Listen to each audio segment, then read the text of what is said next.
Welcome to Mysteries to Die For, and this toe tag. I am TG Wolff, and I'm here with Jack, my piano player and producer. This is normally a podcast where we combine storytelling with original music to put you at the heart of a mystery. Today is one of our bonus episodes that we call a toe tag. It's the first chapter from a fresh released, how did I say that? A fresh release in the mystery, crime, and thriller genre. Today's featured release is Black and White by Justin M. Kiska. Okay, let's jump right into Chapter 1. Spring, 1985. Detective Sergeant Ben Winters pulled the unmarked Crown Vic off the paved road onto the dirt and patchy grass of an expansive field. The tires crunched loose stones and twigs as he pulled up next to a pair of Parker City Police squad cars already on the scene. They, in turn, were parked on either side of a mustard-yellowed pickup truck emblazoned with the city's Public Works Department logo on its doors. Easing to a stop through the dust-covered windshield, Ben saw two uniformed officers about 100 yards further on. With them was a man he could only assume was the city engineer, who reported the disturbing discovery. The day had begun beautifully, with a bright blue sky and white cotton candy clouds lazily drifting overhead. It was almost too picturesque to be real, the kind of day you only saw in movies and paintings. Ben made his way across the parking lot from his apartment building to the car. He heard birds chirping in the trees and smelled the sweet scent of freshly blossomed flowers lining the sidewalk. Yes, the day was picture perfect. Not normally one to stop and smell the roses, he found a little extra bounce in his step that morning. With his suit jacket slung over his shoulder, giving him the distinct appearance of a young model out of the JCPenney catalog, he thought even the temperature couldn't be any better. Not too hot and not too cold. Goldilocks would have undoubtedly have approved. Whether he was simply allowing the brilliance of the moment to cloud his judgment, or it truly was, he felt it would be hard to describe the perfect spring day. Stopping for a cup of coffee and a bagel on his way into the station, even the sometimes surly waitress behind the counter welcomed him with a warm smile and a cheery greeting. And could that be a new butterfly clip in her hair? Seeing a copy of the Herald-Dispatch left by the previous customer lying there, Ben scanned the headlines on the front page as he sipped his coffee and listened to the random conversation surrounding him in the small coffee shop. They're opening against the Blue Jays next week. What makes you think that Ripken kid? I hear he makes $1 million a year, one elderly gentleman was saying to his friend across the table between bites of pancake. Next to him at the counter, Ben overheard a woman telling the waitress, "My sister just doesn't know how to make a ham for Easter. It's so salty. I gave her my recipe for how to make it right, but every year it's the same. Too salty." He wasn't exactly eavesdropping, but in his line of work it never hurt to keep one's ear to the ground. In his experience, he learned many cases were solved because of something someone saw or heard and didn't think much of at the time. How much more innocuous could a conversation over a cup of morning coffee be? Thankfully, though, Ben didn't overhear anyone plotting a bank heist or talking about knocking off a business partner. By the time he finished his bagel and headed for the door, Ben was convinced it was going to be a smooth sailing for the rest of the day. As was his routine, he fully intended on arriving at the station early, but with no pressing cases open at the moment, he was in no rush. All he really needed to do was take care of some paperwork that was sitting on his desk. Even that wasn't time sensitive, but Ben's personality didn't allow him to get too behind on his paperwork. A self-avowed workaholic, he wanted to make sure his reports always landed on the desks of his superiors in a timely fashion. Whether those reports were read in as expedient a manner was something he had no control over. He could only control his part in the flow of information.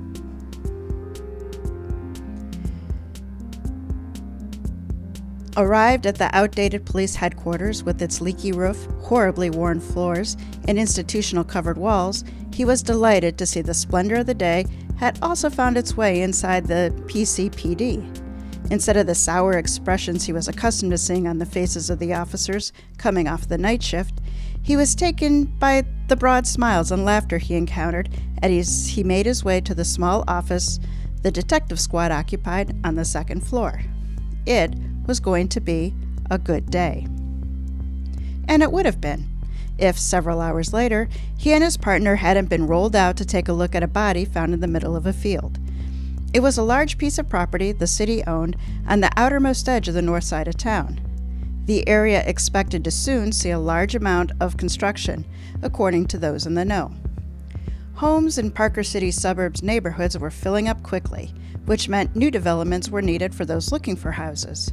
What was planned for this particular parcel of land would be the largest residential development the city had seen in some time. For at least the last decade or so, Parker City had been struggling. The once booming town fell on some pretty hard times through the 70s. The population dwindled, the businesses fled. The final nail in the coffin came with the Great Flood of 1978 that devastated the city, leaving many parts of downtown completely abandoned. It was the election of a young, energetic mayor who vowed to restore Parker to its former glory that began the city's turnaround. While the downtown neighborhood still had a way to go before it was returned to its once bustling grandeur, the new developments popping up on the edges of the city were a sure sign there was momentum behind Parker's revitalization. It was looking as though the city was on the right track after a long period of decline. Stepping out of the car, the weather was so pleasant that Ben left his suit jacket lying in the back seat, where he tossed it before leaving the station. But, as he always did when he was about to enter a new crime scene, he placed his hand on his Smith & Wesson on his hip. The weight of the cool metal helped center him so he could focus on whatever he was about to be confronted by. It reminded him how important his work was and the duty he believed so much in. It was thinking like that that had earned Ben a reputation of being a Boy Scout, an idealist who truly wanted to protect and defend the people of Parker City.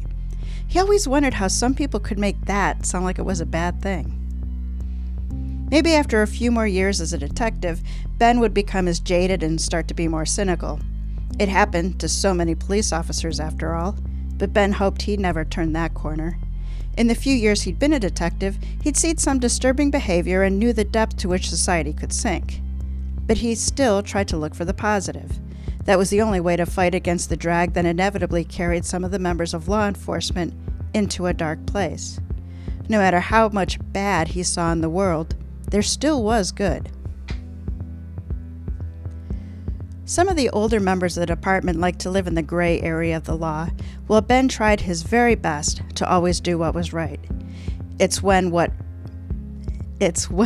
was right fell into those gray areas that Ben needed to rely on his partner to help make sense of what needed to be done. Trying to imagine what they'd been called out for, he knew no two crime scenes were ever the same. Sure, elements could be similar. There was always a tragedy overshadowing them, but each was unique, which was why Ben walked into each with a completely open mind and a keen pair of eyes trying to take in every detail. It was always the details that cracked the case, which meant one never knew how important the smallest piece of evidence really could be. If something was out of place, it was important until it wasn't. That's how he thought. And sometimes, and this was often the most confusing part, the absence of something was just as important, if not more. Not putting your jacket on?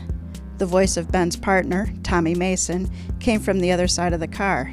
I didn't realize this was a casual crime scene. Ben raised an eyebrow and rolled his eyes. The two were always taking shots at one another. It's what they did. It's what made their friendship so strong.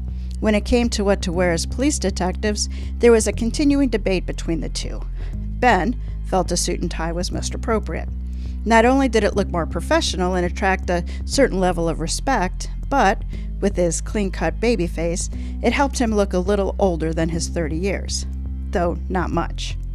Tommy, on the other hand, saw nothing wrong with wearing jeans and a t-shirt under a leather jacket.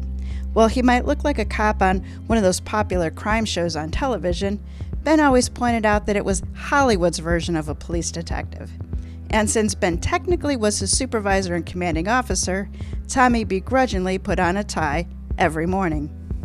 Most days, though, he usually left it loose with his collar open wide. Ben still took it as a victory. Blowing a ring of smoke into the air, Tommy dropped what little remained of his cigarette on the ground and stomped it out before taking his corduroy jacket off and tossing it into the back seat. If Ben didn't have to wear his jacket at a crime scene, he sure as hell wasn't going to wear one. "Doesn't this feel much less constricting?" he asked with a grin. "And it's so much easier to get to our guns in the event we're in danger."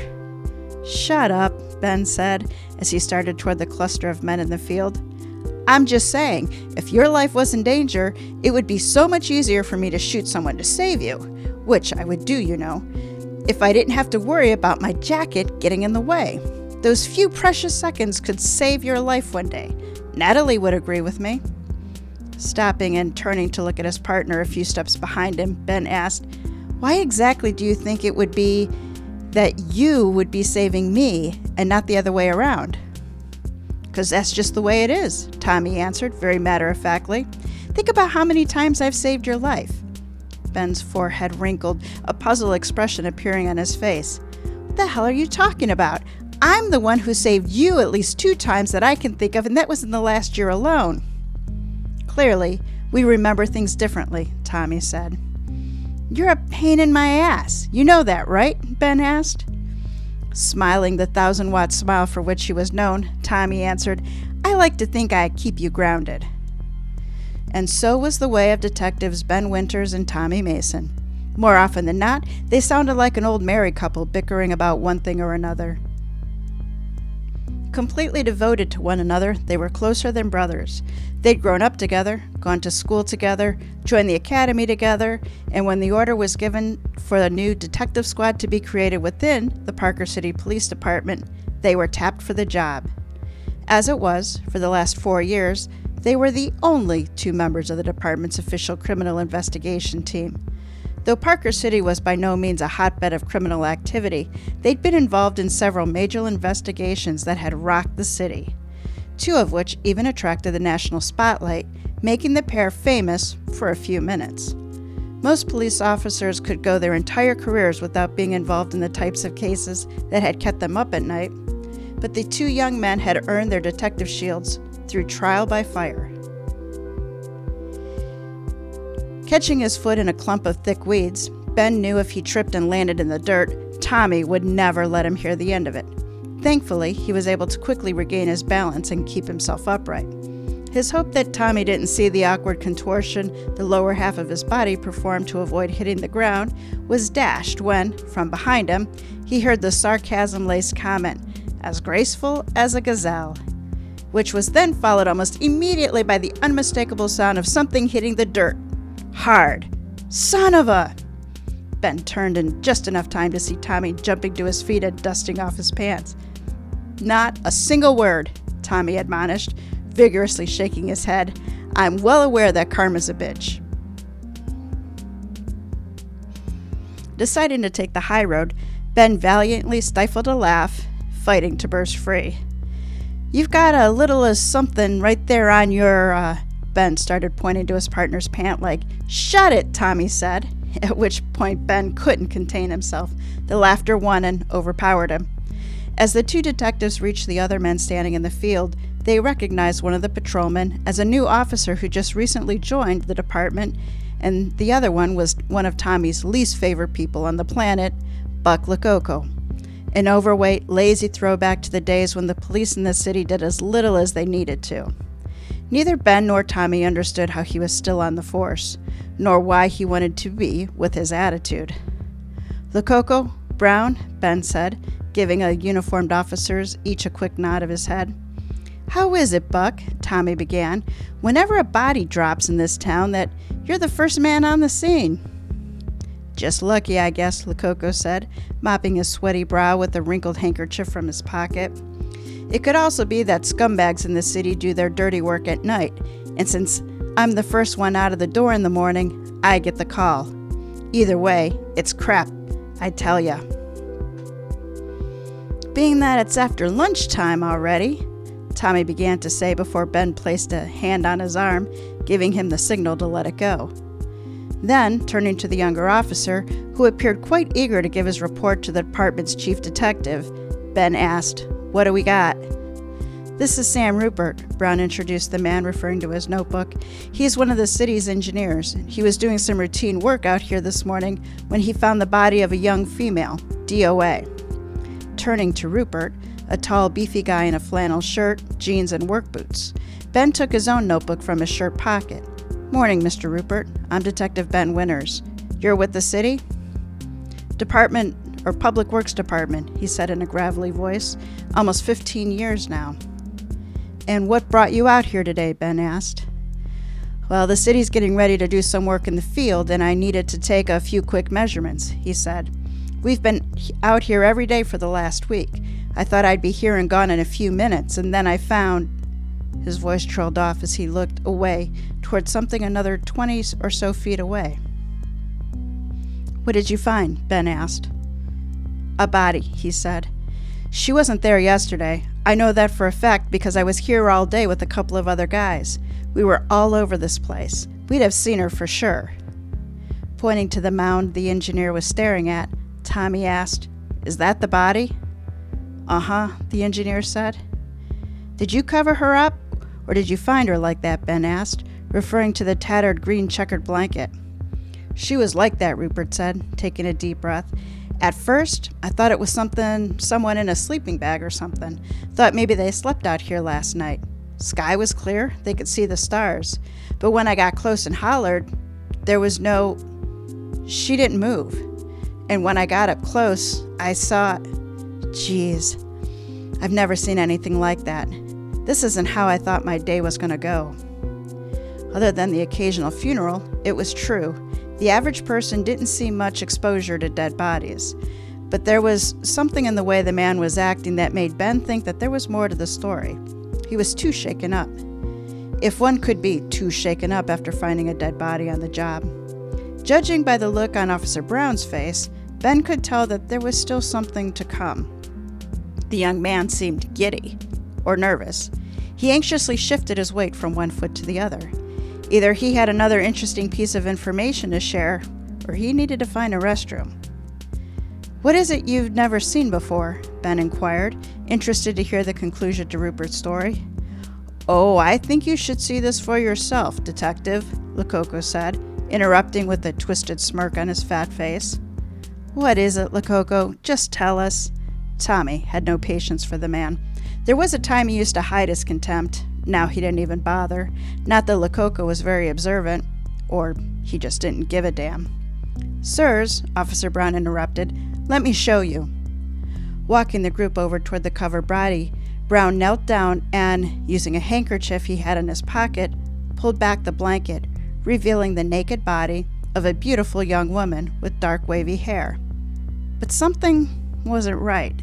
Not that the naked body of a woman in the middle of the field was right, but in this instant, it was her skin. "What the hell?" Tommy's reaction matched what Ben was thinking. "She's blue." Blue wasn't entirely accurate, but it was pretty close. The skin was a pale hue, almost white, and there was a frosty sheen to it, with small ice crystals visible around her eyes and mouth. Little droplets glistened on her eyelashes. "She's frozen," Brown said, looking up at the detectives. "It was cool last night," Tommy said, kneeling down himself to get a better look, "but not cold enough to freeze to death." "No," Brown said, "I mean, she's frozen, like a block of ice." Laying the back of his hand on the woman's cheek, Tommy quickly pulled back. "She's frozen solid, like rock hard." "I told you needed to see this for yourself," Lococo said. "I've seen a lot of crazy shit in my time, but this? A frozen body in the middle of a field? I'm glad it ain't my job to solve this one, Benny boy." "That's Sergeant Winters to you, Lococo," Tommy snapped, always eager to defend his partner's stripes and put Lococo in his place. More often than not, it was the latter. "Officer Lococo," Ben began, wanting to get him as far away from Tommy as possible before he said something that would make the situation any worse and probably end with an internal investigation. "Would you please go radio in and tell them to send the medical examiner and the state crime scene unit and a few additional patrolmen to help secure the scene?" They all watched as the hefty officer lumbered off toward the patrol cars, mumbling something to himself. "What the hell, Ben?" Tommy asked, not able to take his eyes off the woman's frozen form, his voice betraying his utter confusion. "I'm not sure what we have here," Ben admitted, looking down at the body at their feet, "but we need to do what we always do. Start at the beginning. Once everyone gets here, we'll let the Emmy do his job, CSU do theirs." Tommy looked around the open, empty field. There was a line of trees only a few yards away. "Isn't that the city-county line?" he asked. The engineer squinted and pointed to a patch of bushes just short of the trees. "Right there is where the city ends, officially." "And if this body had shown up just a few feet that way," Tommy said, pointing toward the bushes, "this would be the sheriff's problem?" Ben nodded. Tommy looked down and tilted his head. "Okay, you get the legs, I'll get the shoulders." "Stop it," Ben said, raising an eyebrow. "This one is ours." "I know," Tommy grumpily agreed.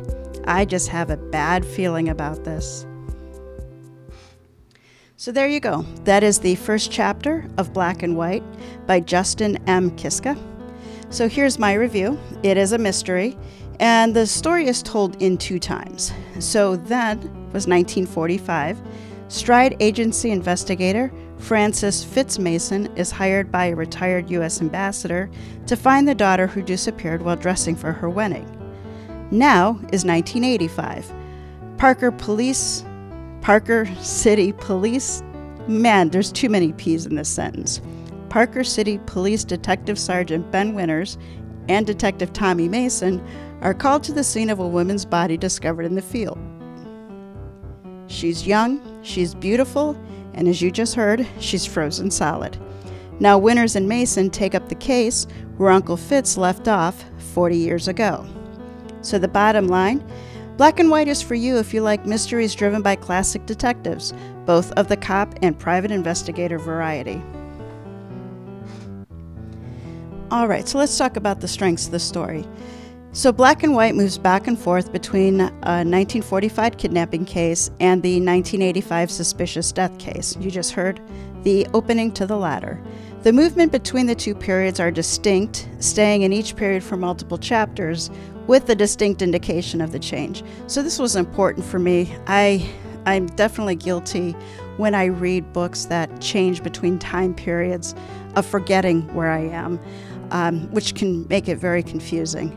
I really like the way Kiska did this. As you heard at the start of this, it's consistent that it says 1985 or 1945, but I think more importantly, the fact that the story stays in that time period for multiple chapters really at least helped me sink into that time period so that I wasn't getting confused. It also helped that the 2 time periods have distinct different characters. I think I've used the word distinct like 5 times now. But obviously we have Ben and Tommy in the now, in the 1985, and then we get Fitz Mason in the other one. So it's really hard to confuse them. The 1945 story features private investigator Fitz Mason with a cast that's a mix of the local rich and famous and the local cops who are largely covering their own butts. The story is a solid kidnapping mystery with the who, the why, and the how largely making sense. Former Ambassador Conrad Martin's daughter, Lillian, went missing the morning of her wedding. Someone carried her out of her father's mansion dressed in her wedding gown.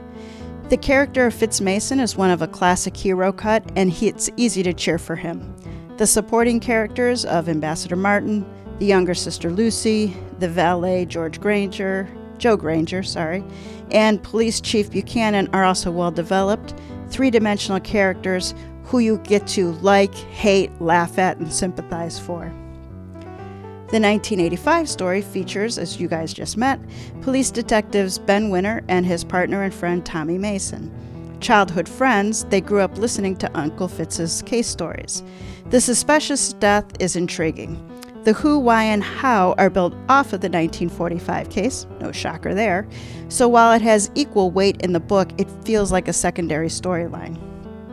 Even in writing this review, I'm being very careful not to reveal anything that would detract from your enjoyment of reading the story yourself. This is the 4th book for Ben and Tommy, so they have a history and depth of established characters, And the supporting characters in the 1985 are more typical of police procedurals, being effective and informative and often entertaining.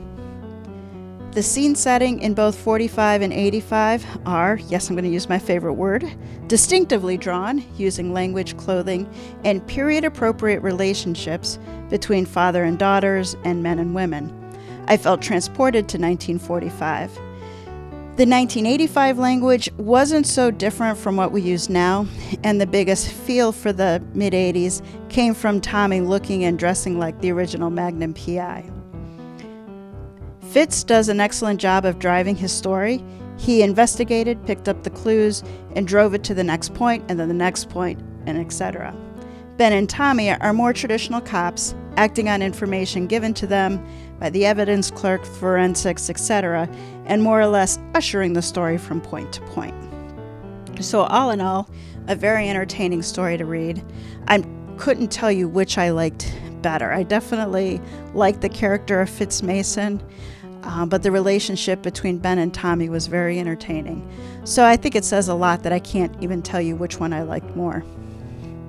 So where did the story fall short of ideal? Well, I have 3 different points for you here. To enable the 2 stories to be told simultaneously, the modern story had to be slowed down so that it didn't give away the historic story. But in doing so, the modern story for me at points felt like it was idling, like it was just waiting until Fitz, in the 1945 story, was able to advance it enough that Tommy and Ben could make progress without giving away something prematurely. The logic on the kidnapping, as I said, largely made sense. However, Lillian was knocked out and carried out of a mansion, busy with wedding preparation without being seen. While Fitz was investigating, he had a hard time buying that part of it, and honestly, so did I. It was never explained how the kidnappers got her out of the house, not without being seen, like it physically explained how she got from point A to point B, but considering that they were going to be having a wedding reception there was a lot of unanswered, so somebody just carried her out and nobody happened to go, I wonder who that stranger is carrying the bride. So in the end, that's the one flaw that my head kept coming back to in this very multifaceted diamond case.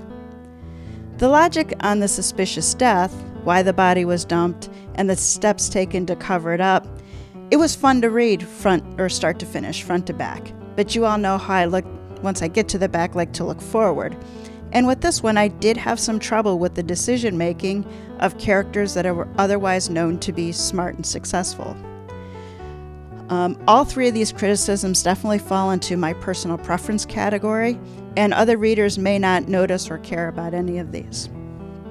So Black and White was released from Level Best Books and is being promoted by Partners in Crime Tours and is available from Amazon and other book retailers. Links are in the show notes.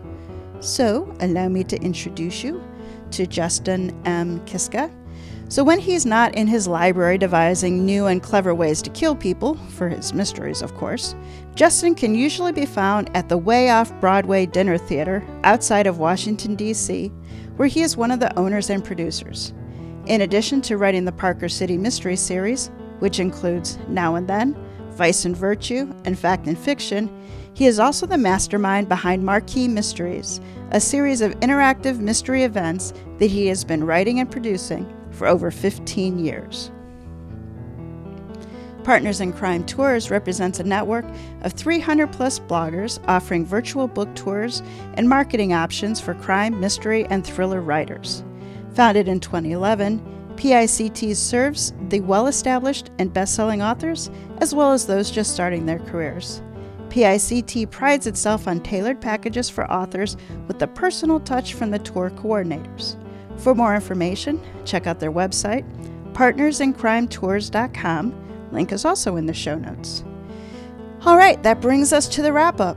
So join us next week for Season 7 Games People Play. It's our regular episode, Episode 4, and it features the game Indian Poker in Force Card by that awesome writer, Ed Teja. With that, we'll turn it over to Jack. Jack, take us out. We look forward to seeing you all back here next week.